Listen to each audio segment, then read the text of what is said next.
Hey everyone, welcome to Tony for Speak from the Heart. Tony for you. Metaphor Refantazio is out, and it's been long enough for me to really think about how I feel about it. I made a lot of notes as I was playing through it, and I feel like I can speak confidently if asked if the game is worth your time.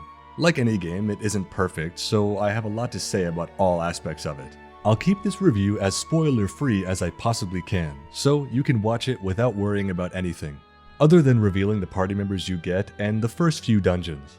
Special thanks to Atlus for providing me a copy of this game to talk about. Let's start with the bad things about the game before I get into the good. This shouldn't take long, if that's any indication of how I feel about the game overall. The first 15 or so hours of the game is a real slog to get through. Up until about the part where you get to Martyra and get your 4th party member, the XP is abysmal.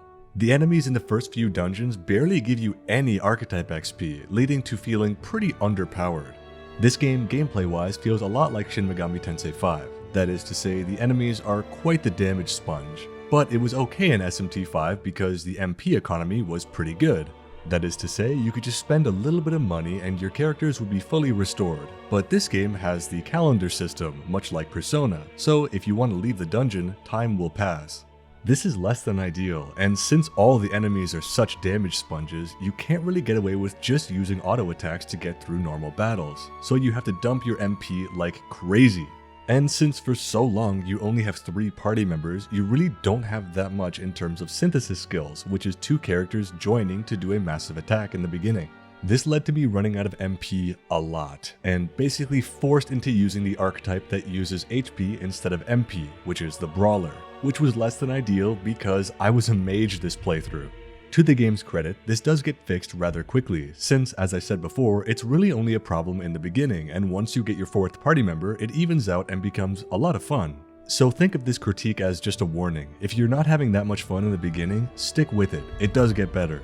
But that segues into my next point, and that is the combat is sadly the weakest part about the game, at least for a very, very long time. This game really does feel like a step down from even previous SMT games. It's the same press turn system you've come to expect from the series, but without the advancements in making it a little bit more interesting. They've been iterating on this combat system for a very, very long time. Say what you will about them, but they at least tried.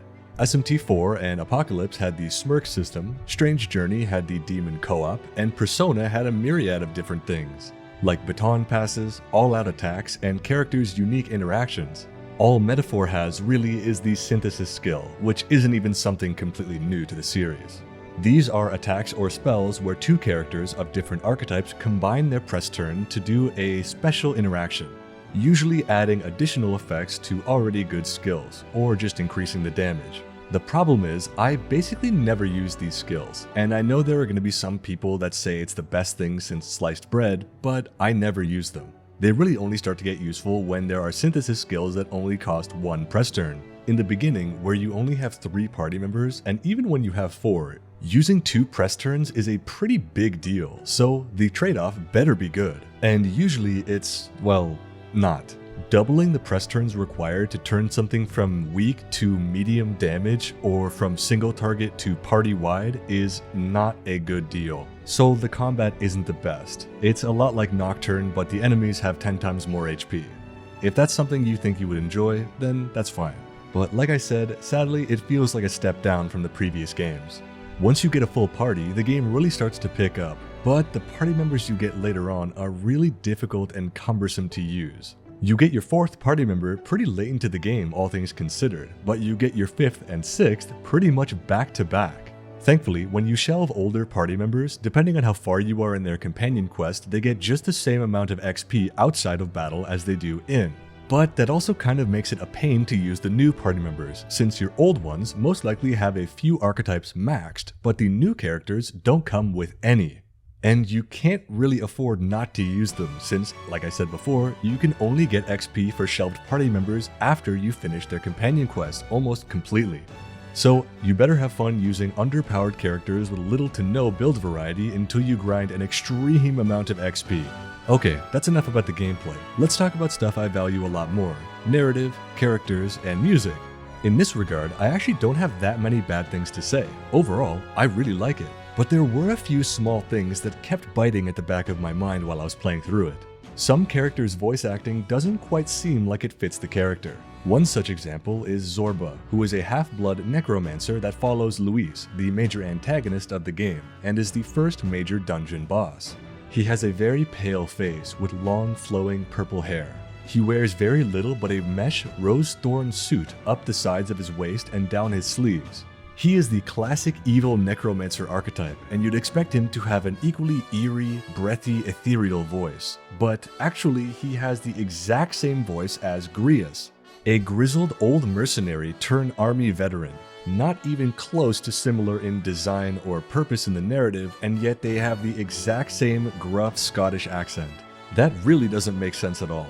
There are a few other smaller examples, like some of the minor crown candidates, but nothing too extreme in the main story, so it's not that big of a deal. Maybe it isn't a problem if you play the game in Japanese, but I played it in English, so I noticed.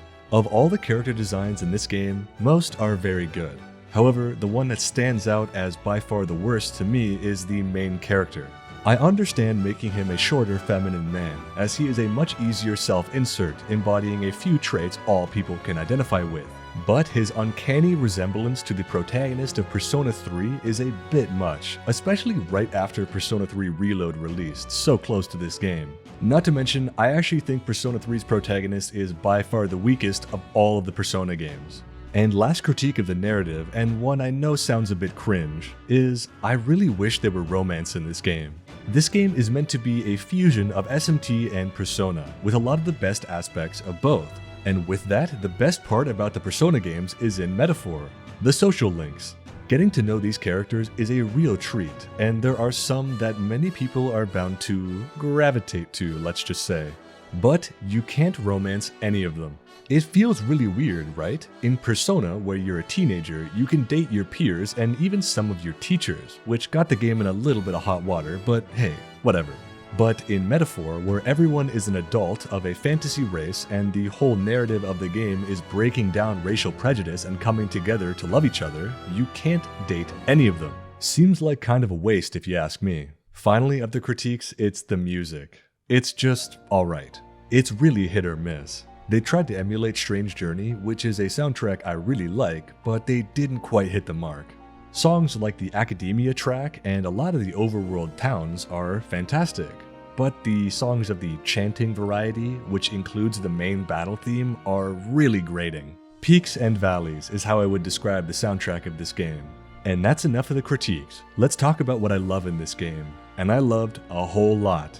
First and foremost, this game has amazing character writing. Each party member has a role to play and more information is revealed about them throughout the entire story. Even outside their own follower quest with the player's input, each character continually reveals new information about themselves throughout the entire story. Some previous games Atlus have made were guilty of having characters that existed for basically the sole purpose of progressing their individual story and then they cease to exist or develop in any way, essentially completing them.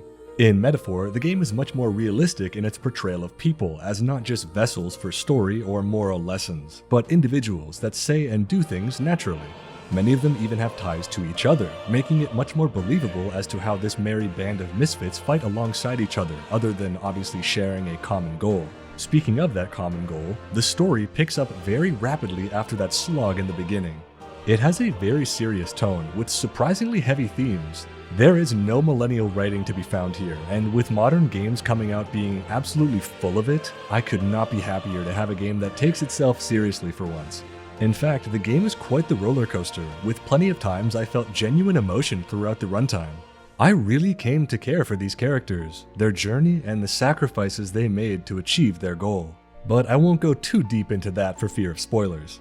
The social links of this game, or here called companion quests, vary, but overall are very interesting and wholly unique, some requiring side quests that are pretty interesting and connected to the main story. And a small thing I have to give the game kudos for is there is immediate progression of companion lines, unlike Persona's point system. Remember how in Persona, you had to have matching personas of that same character's type and then choose the exact right dialogue or you may not progress at all with the character? This led to a lot of people using walkthroughs or just reloading their save over and over again. Well, that's gone in Metaphor. If you choose to chat with them and progress their questline, you progressed it. Let's talk about the playable characters for a second. It's extremely refreshing to have a team of capable people. While they all have their quirks, none of them feel like joke characters, and all fit their role extremely well. The believability of the conversations between characters is also great, with the serious tone of most chats matching the seriousness of the adventure itself. Even the moments of levity aren't overstated and believable when coming from certain characters, and nothing seems forced at all. The party members are great, but even the antagonists of the game, Luis and his crew specifically, are all so menacing and charismatic at the same time. The line delivery deserves awards. Now, I'll just give you a small summary of some of my favorite characters to give you a small snippet of what to expect from the game. Hazume Noctool is a wonderfully subversive story about what is initially a quite boring adventure about finding a proper resting place for his late son. It later turns out to be the redemption of his entire tribe and the village he hails from.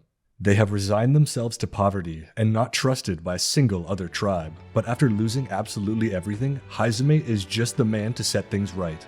He doesn't change everything overnight, but he does all that he can, and despite not having a son anymore, he still yearns for a better future for the children of his village that yet live. Yufa Etorika enters the party quite late, but her companion quest perfectly exemplifies the importance of not just believing in a higher power, but holding their teachings dear to your heart. De-radicalizing members of a rival faith and coming to a unified understanding. She speaks a quote I won't soon forget.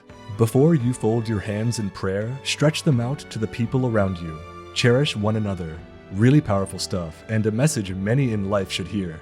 Basilio and his brother Fidelio are fantastically written villains with hearts of gold. The naive and strong younger brother and the tough as nails older brother, just trying to make their way in a cold, unforgiving world the only way they know how.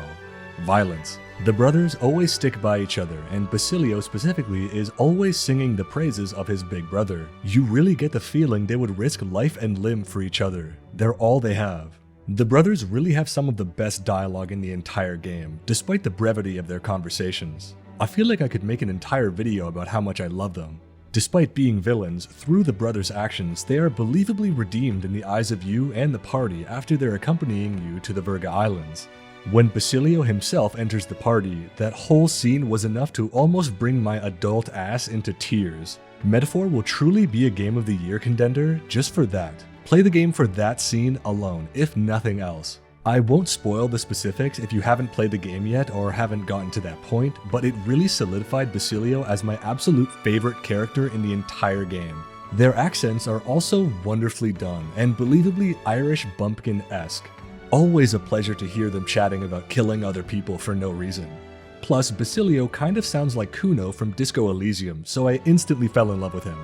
Last character I want to talk about, but certainly not least, is Luis Guillaburn, the Kingslayer himself. He's obviously a nod to Shin Megami Tensei's Louis Cypher, aka Lucifer, aka Satan, aka the Morning Star, aka... okay, that's enough.